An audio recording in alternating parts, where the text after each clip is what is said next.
नमस्कार, आप देख रहे हैं रन्नो टीवी भारतवर्ष। मैं हूं आपके साथ गौरी शंकर बिंद। धर्मात्मा निषाद के सुसाइड या मर्डर पर निषाद पार्टी के कैबिनेट मंत्री डॉक्टर संजय निषाद क्या बोले, आइए जानते हैं पूरी खबरें रन्नो टीवी भारतवर्ष पर विस्तार से। प्रेस कॉन्फ्रेंस करने का आपने तमाम मीडिया क्या उद्देश्य है? हमारा कर्मठ कार्यकर्ता और सक्रिय कार्यकर्ता धर्मात्मा निषाद था, जिसके आत्महत्या है कि हत्या है, उसके संबंध में एक प्रेस कॉन्फ्रेंस बुलाई गई है।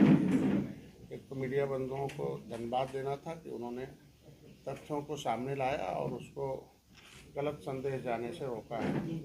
और कुछ सोशल मीडिया पर कुछ लोगों ने जो पहले से पार्टी विरोधी गतिविधियों में शामिल थे, उन लोगों ने उसको एक तो मेरा समाज कमज़ोर है और पढ़ा लिखा कम है, उसको गलत मैसेज देने का काम किया गया। उस पर तथ्यों के आधार पर जो भी था, मीडिया बंधुओं के माध्यम से हम अपनी जनता, अपने समाज को, देश को, सरकार को भी, और जो एजेंसियां हैं स्वतंत्र जो हमारे संविधान में व्यवस्था दी गई है, उसको हम जो है उसको आपके माध्यम से, प्रेस वार्ता के माध्यम से पहुंचाने का प्रयास किया जाएगा। जो सही होगा वो तो जांच का विषय है। कल दिनांक 16/2/2025 को दिन रविवार को निषाद पार्टी के कार्यकर्ता धर्मात्मा निषाद की आत्महत्या का जो प्रकरण सोशल मीडिया पर सामने आया है, साथ ही आत्महत्या प्रकरण में मेरे और मेरे परिवार पर कई तथ्यहीन और व्यर्थहीन आरोप लगाए गए हैं। मैं हमेशा से पक्षधर रहा हूँ कि जीवन अनमोल है, उसको अपने परिवार और समाज सेवा में लगाए रखना चाहिए। कल से लेकर आज तक न जाने कितने आरोप प्रत्यारोप मेरे और मेरे परिवार के ऊपर, पार्टी के ऊपर लगाए जा रहे हैं। साथ ही एक तरफा मीडिया ट्रायल भी मेरे और मेरे परिवार के लिए किया गया। लेकिन मैं लखनऊ के वरिष्ठ और आप सभी पत्रकार सहयोगियों का भी धन्यवाद देता हूं, जिन्होंने संयम और धैर्य का परिचय देते हुए मेरे और मेरे परिवार का चरित्र हनन होने से रोका है। तो इस तरीके से उन लोगों ने गलत मैसेज डाले थे। धर्मात्मा निषाद की आत्महत्या मेरे लिए दुखद और झकझोर देने वाली है, क्योंकि जहाँ तक मुझे पता है कि वो बच्चा मुझसे लड़ाई कर सकता था और करता भी था। जब उसे कोई गलत कोई गुमराह कर देता था तो फेसबुक के माध्यम से, लाइव के माध्यम से लड़ लेता था। लेकिन जब उसे सही जानकारी मिलती थी तो फिर साथ हो जाता था, और साथ में था भी अभी। और लगभग लगातार से उसका साथ में आना ही बहुत लोगों को दर्द हो रहा कि अब हम उसे हम गुमराह नहीं कर पा रहे हैं। लगभग जब से वो सही चीज़ें जान गया, मैंने किताब में लिख दी, एविडेंस दे दिया, तब से वो सही बात जान गया। तो इसलिए अधिकारियों से लड़ाई कर लेता था, मतलब लड़ाकू टाइप का था, सामाजिक सामंतवादियों से भी लड़ाई कर सकता था, किंतु आत्महत्या जैसा कदम वो नहीं उठा सकता है। एक आदमी, हमें विश्वास नहीं होता कि इस तरह का कदम उठाया होगा। उस तरह की सोच रखने वाला वो था ही नहीं।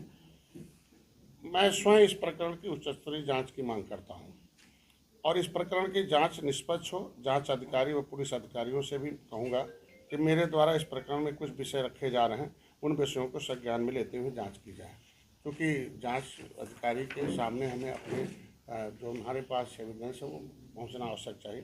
धर्मात्मा निषाद की फेसबुक वॉल से जो मिला है उसमें मेरे द्वारा धर्मात्मा के सोशल मीडिया अकाउंट को देखा गया तो विगत 2 महीने से मेरे और मेरे परिवार निषाद पार्टी को लेकर एक भी विरोध में पोस्ट नहीं किया है।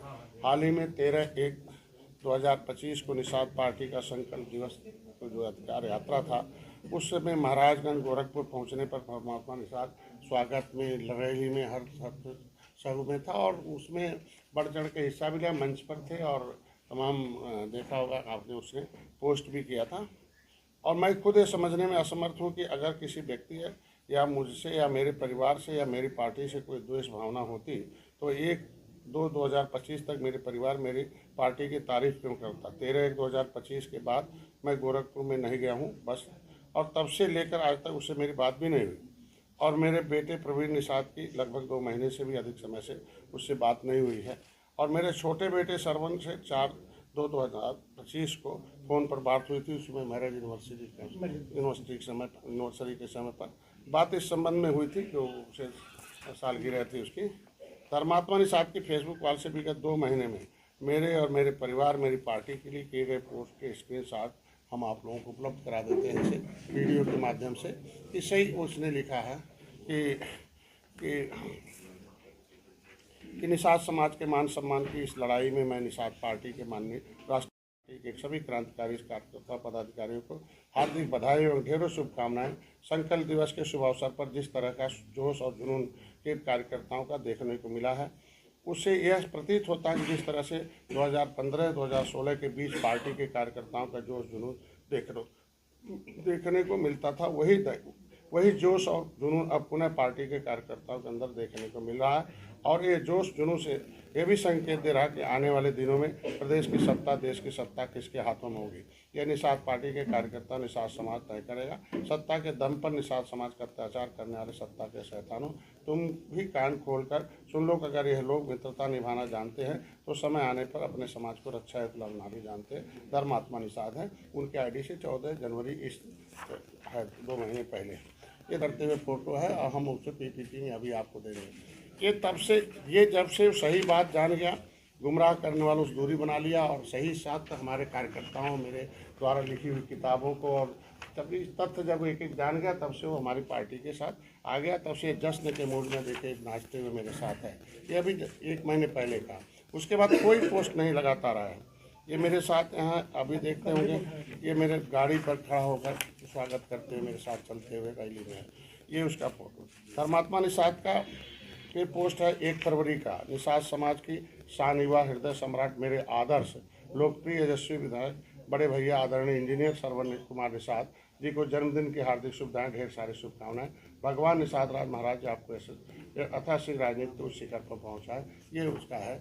मतलब आदर्श किसे मानते हैं आप समझ सकते हैं कि आदर्श लिखना छोटी चीज़ नहीं है, वो उसी के अकाउंट से।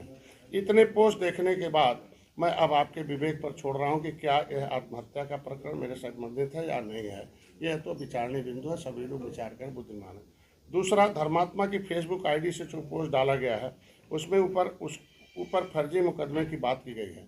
जहां तक मुझे पता है कि धर्मात्मा पर नवंबर